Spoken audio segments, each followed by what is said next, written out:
I'll move to panel 2. Mr. Mfume may be en route. When he gets here, we'll let him participate. But I now recognize Representative Bill Foster from Illinois.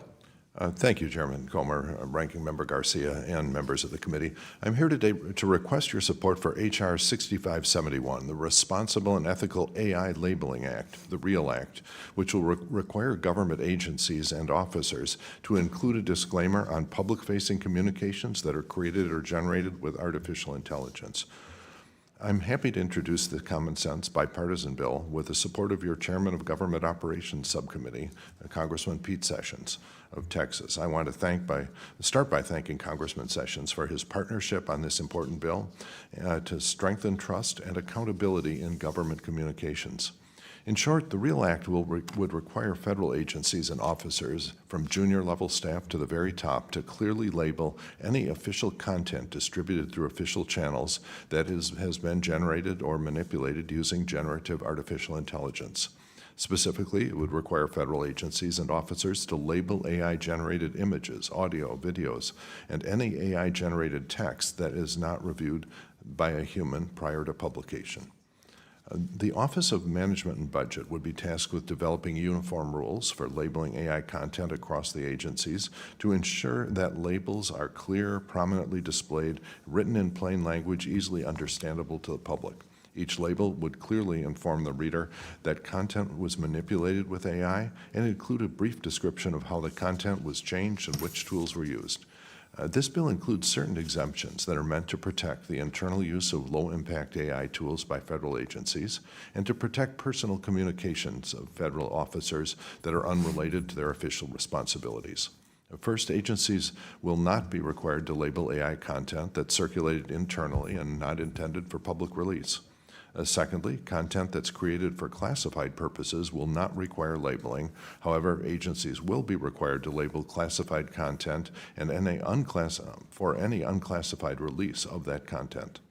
Thirdly, the bill exempts basic graphics and visual elements such as text overlay or formatting and minor visual adjustments such as brightness or cropping if those adjustments do not materially alter the meaning or context of the underlying content.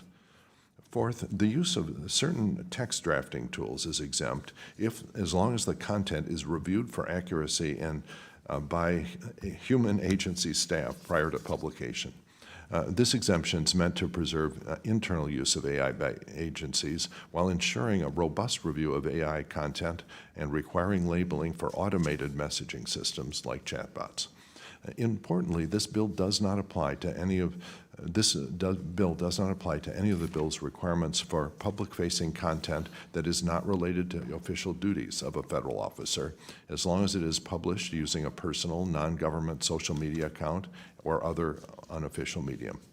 This bill includes clear guidelines and to correct communications that fail to include the appropriate disclaimer. If an agency determines or is found to have issued a communication in violation of this act, that agency will be required to retract the communication and publish a corrected version of the communication on their website and, to the extent possible, to the same audience that received the initial communication. This bill also includes appropriate penalties for noncompliance by agencies and contractors, including the adoption of remediation plans or potential oversight by the GAO. In an age of disinformation, Americans should be able to trust that information coming from official government sources is legitimate and based on reality. With the rapid proliferation of AI-generated content, there must be clear guidelines to ensure that our federal agencies are not using AI in a way that could purposefully or inadvertently mislead the American public. This legislation is about ensuring transparency and trust in federal communications. The REAL Act does not prohibit the use of AI or the distribution of AI content. It simply requires official channels to clearly indicate whether the content being shared has been created or altered using AI.